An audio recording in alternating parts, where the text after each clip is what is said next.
1926. So Lot's wife Look back, and she became a pillar of salt. What was interesting about this, I guess, was when I decided to volunteer for this, for this devotion, is I always kind of, growing up, always I kind of thought about Lot. I know when I was little, thinking about Lot's wife and being turned into a pillar of salt, and how she was punished. And I guess when I think about it, growing up and few things that occurred later on in my life, I have to look at it today. And this was recently last week. My brother, unfortunately, had to go in the hospital. He was semi-conscious. He was diagnosed with diabetic coma. It was complicated by the fact that he had severe renal failure. He had, besides the kidneys, besides the liver, he became diabetic as well. So I look at it, and I look at Lot's wife, and I look at my brother, and you have to make these choices. And you think about Lot's wife. Here she was, and even Lot was hesitant when they had to make that decision.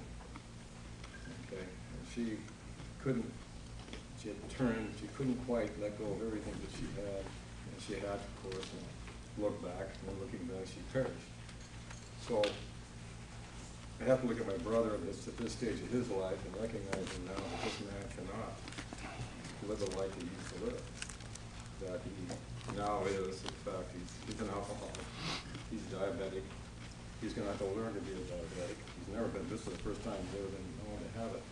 So his life has to be changed. Everything has to be left behind. And if he doesn't do this, we all know that he's going to perish too.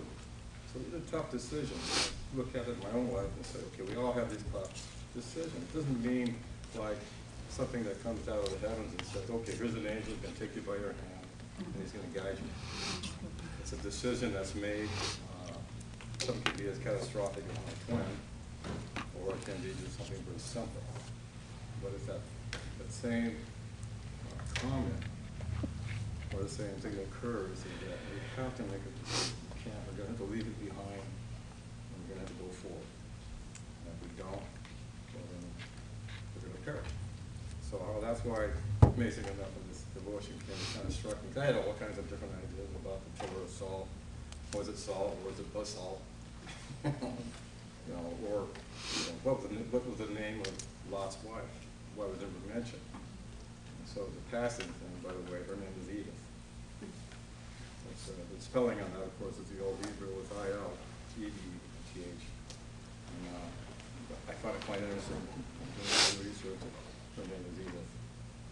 And then I just want to again thank you guys for being here and having the opportunity to be in this group.